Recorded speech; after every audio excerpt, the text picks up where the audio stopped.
Hello everybody, it's Ginger, and this is Chatting with CHAP, and I'm minus D, so it's a little bit sad, but we're out here in the sunshine today. I say we because I have some special guests with me today, and I will introduce them to you in just a very short moment. So, on to the topic of the day. Today we're going to talk about interviewing skills and things that you can help your high schooler prepare when going out to interview for jobs or even college, going to college. But first, I have some, I'm going to conduct a little interview with my special guests. So, first I will introduce them to you here. Here we have special guest number 1. What's your name?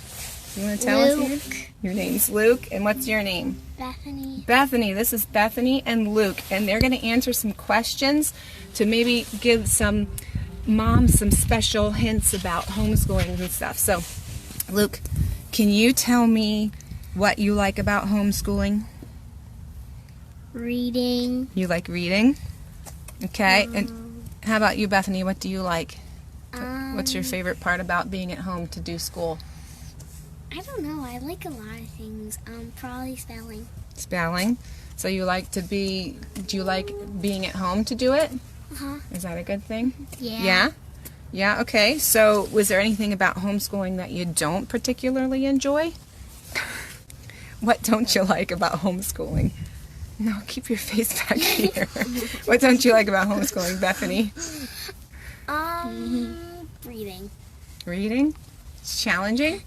I mean, no, I just don't like reading. It takes some time. I see you, Bethany. It takes a little bit of time. How about you, Luke? Is there anything that you don't like about homeschool?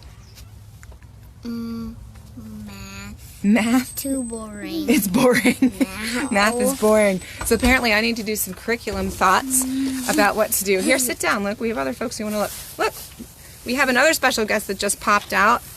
Introduce yourself, special guest. Hello, I'm Ruby Reed. I'm Ruby. You want to come sit here? And I just asked them what they like and don't like about homeschooling. So it's a little shiny there. Sorry, audience. But so what do you like about homeschooling, either subject-wise or what is it that you like about being home or that type of thing? Well, I get to be around my family members. Yeah? Is one of the good things about being home. Yeah? Is there anything that you don't really love about it? Not really. Not really? That's awesome. Good news. Woohoo! Yay for mom. So, the next question, everybody, is about co-ops. So, what is it that, I don't know how many of you co-op out there, but we do. So, Luke, what do you like about going to co-op? Having a snack. Snack time? Okay, Bethany, what do you like about co-op? Gym and seeing my friends. Gym and seeing the friends. And Ruby, how about you? Well, I like seeing my friends, and I like most of my classes. Most of your classes? Yeah. Do you get to do stuff like science-y things that we might not do at home? Is there anything there? We get to. Well, we recently made a bird feeder kind of thing with peanut butter on the outside of a pine cone and covered it in seeds. In seeds. Awesome. So cool things that you can do at co-op that you might not do at home. So Luke, is there anything about co-op that you don't love?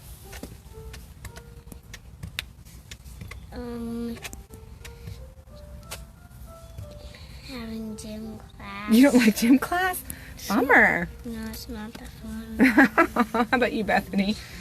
I mean, I don't know. I kind of like science, but I also don't. So it's a mixed bag there? Yeah. Some days you do, some days you don't? Yeah. But there's one more something I love in church. What's that? The one game, the game that we made up, it was throwing snowballs. Throwing snowballs? That sounds like a fun game. And how about you, Ruby? How about co-op? What was the question? I don't even remember. What you don't like about co-op? I think that's what we're talking about. And it wasn't real snowballs. It was paper snowballs. Oh, paper balls. Sometimes when we don't do activities, it gets boring. It's a little boring with Yeah. no activities, so lecture.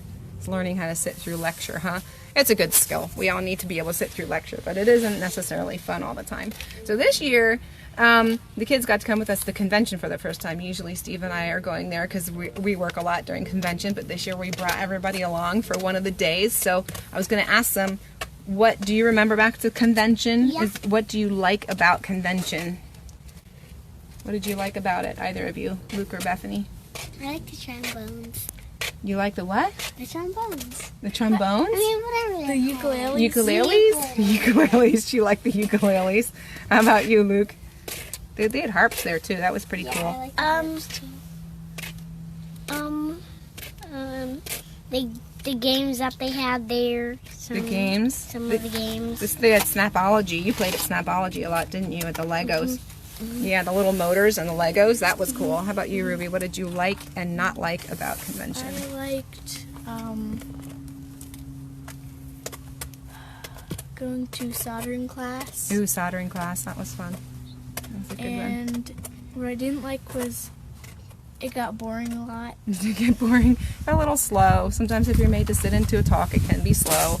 But again, one of those good things to learn. You pick up some good information when you sit in on those sessions. Anything you didn't like that you want to share? I was sitting there without Peter and Molly because they both went up to do something. Ah, you were without your older siblings and you were Yeah. lost without them. How about it? Yeah, sometimes that happens. Well, everybody, thank you so much for sharing your thoughts and opinions, and maybe that'll give some of the moms out there some good thoughts to think about, talking about curriculum and co-ops and convention. So thanks everybody for your help, and I'm going to continue on with some things that I need to share with everybody. So thanks, guys. You can go if you would like. So, all right, bye. Okay, so that's what my kids had to say. So hopefully that helps you a little bit. It helped me. So here we go, continue on. So interviewing skills, this is important stuff. So what should you do to prepare to go do an interview for a job, or even to go to a school? A lot of times schools will interview students now to come to be accepted at a college. So first of all, you want to make sure that you're communicating well. Make sure you fill out your paperwork legibly, completely, and accurately. So don't give misinformation, don't miss any lines. You want to make sure you got everything filled out. If you went and requested an application somewhere, you're going to want to make sure that you get it back to them in a timely manner. Don't go request a application and then forget to give it back to them for a few weeks. Be timely in that way. And follow their details. If they have a certain procedure that happens with their application process, like maybe they have a day set aside for all applicants to come in, well then make sure you make it there for that day. Or if they have a certain time they want a way that they want the paperwork filed, either electronically or by mail, make sure you do it the way that they're doing to look and follow the details. So if you need references, make sure that you ask your references before you put them on there and send that application in, and then they get a phone call and they're like, oh, what is this about? That could take your references by surprise. So just make sure that they know that their name is on your application. It's always good to ask permission about that. So in all your communications, you want to have good grammar, good spelling, to be respectful in your tone. You're not going to want to talk in a familiar way like you would with your buddies to a prospective employer, at least not right away. You should have a respectful tone about the way you communicate with them, at least initially. So it would be wise to go that way. And if they prefer more informal, they will tell you. They will let you know, but it's always good not to assume that. So, and you want to be timely in your responses. If they email you or they call you back, don't forget to call them back for like a week. You want to be on top of it. Show that this is important to you by respecting their time. So when you're going to an interview, it's always good to dress appropriately. So, I mean, I'm not talking tuxedos here, but business casual. You want to look clean and put together.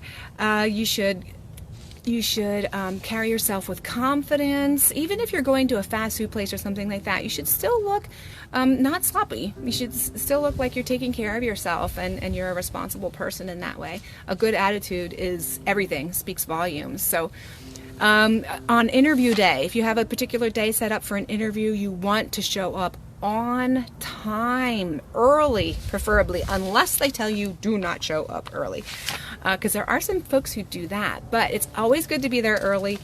Give yourself extra time for travel because stuff always happens. So it's always good, even if you have to sit in the parking lot, because I don't want you there early, it's always good to be there early, to be well prepared and collect your thoughts so you're not rushing into that interview. So, and also when you get there early and you're right on time, that shows that you respect your possible employer's time too. I mean, they have a lot of stuff going on. They have other work that needs to be done besides interviewing, most likely. So when you're there on time and you're ready for your appointment, that shows that you're respecting them and their time. And that is really wise as you are looking to get employment with these folks. So switching arms there, my arm got a little bit tired. So first impressions, always really important. So spend some time. Now this is an interesting thought. I never thought of this before, but my husband has interviewed a number of people, and this is something that he brought up to me when I was putting this show together. And he said that applicants could do themselves a really good favor by researching the company that they are applying for ahead of time. Like, it could be the particular position or department, but maybe not. Maybe just finding out some information about the business that you're applying to so that you know what their goals are. What's their community goal? What's their goal as a company? Or just know something about them before you walk in that door. That's going to show your employer that you've done some background work and you've done some preparations before coming in, and that's impressive to them. My husband is very impressed when he comes in and interviews someone who has done some work, done some homework before they come in for an interview, and they know what they're interviewing for and who they are interviewing for. So it's a really good opportunity also for you to think about how you fit into the puzzle of that company's business. Is this company right for me? It gives you an opportunity to ponder that. And then the interview process is when the company gets to say, are you the right person for our position? So if you're researching ahead of time, you can figure out if they're right for you. The interview lets the people know if you're right for them. So that's how that works together. So impressive. It's impressive to take that extra step. It is desirable for a prospective employer if you do that. So next, you want to make sure that you are able to convey information about yourself clearly. Who you are, what your background is, what your experience is, what your degree is, what you've done in relation to the job that you're applying for, and practice this. Practice this at home. Write some notes at home. Jot down notes and practice at home. It seems a little weird to practice for an interview, but honestly, to be really comfortable with what you want to present about yourself when you go to an employer, that will show. If you've practiced, it will show to your employer, and then you will be able to communicate with ease who you are and your background information. Instead of sitting there going, I think I've done this. When you prepare ahead of time, it gives you time to think about it too. So that's really good. You know what? Something I wanted to mention too is employers don't always hire because of the degree. For example, I graduated as a math major. I was at a job fair and had no idea. I was not going to be a teacher. And I was talking to some classmates of mine nearby about math classes or whatever, and someone overheard me and said, "Oh, well, we use math in our position." It turns out that it was more of a computer programming business. However, I did end up getting a job there because they knew I was a hard worker, a good student, and I did have mathematical background, which is kind of similar to computer science background, so they could use me. So employers, if they know that you will work hard and you're a quick learner, they will train you. And some employers love this because when you come from somewhere else, you're trained on someone else's way of doing things or your own habits. Sometimes employers want to be able to train you to do what they want, so they can mold you into the kind of worker that they want to be. And sometimes that is really helpful in getting a position. So just showing that you're willing to work and that you are a hard worker is really good. So just because you have the degree doesn't mean you'll get the job, and just because you don't have the degree doesn't mean you won't get the job. So be confident, share what you have that would apply to that position, and maybe some things that you're not sure but would be desirable to know. So you never know. So lastly, ask questions. This could be, when you're in there, it could be anything. What's your company's goal? What's your goal for this position? What would you expect of me in this position? Will I be working on a team? Will I be working by myself? And then you can get into those other questions that everybody wants to know, like what's the vacation? What's the sick policy? What's the 401k? What's the health care benefits? All those types of things. Be prepared. And you might want to ask some questions, philosophical, if it's important to you, about the company and what their goals are, depending on what it is that you're applying for, because that could be really important to you. So just think ahead of time, what is it that I want to know about these people before I'm working for them every single day? Questions are really good, and it's also an impressive indication to your possible employer that you have thought about this before you've walked in their door. So those are some of the tips that I have. I did want to give a little gentle reminder that being hired for a job is a privilege. There's no employer out there that owes you a job. There's no employer out there that has to give you a job. They've interviewed a number of people and they've chosen you for the position. And it could be janitor, but they chose you because you would be the best janitor. So rejoice, celebrate. If someone chooses you for a position, be happy because they see that you have skills and a work ethic that's going to fit your place of employment. So it's definitely a thing to celebrate being chosen, and remember to work hard and be thankful for that job no matter what it is, because it was given to you, and that's a major blessing. Any job is a major blessing. So let's be thankful for those things, and having a job is a wonderful privilege, and it's a great opportunity to grow, for us to grow as people. So everybody out there in Facebook land, if you have any other ideas that you would like to share with us about interviewing, any skills that I might have missed, any thoughts that would be helpful when you're going out to interview, if you are someone who interviews people, we would love to hear from you about what your experiences are, or any other parents who have good ideas. Please share them below in the comments. We would love to hear from you. So this is the end of my chat about interviewing skills, and next week I will be back with Dee, which is great to know. We'll be chatting about some CHAP events. So until next Wednesday, enjoy the sunshine. I think on Sunday we're going to get some snow, and have a great week. This has been Chatting with CHAP. Bye.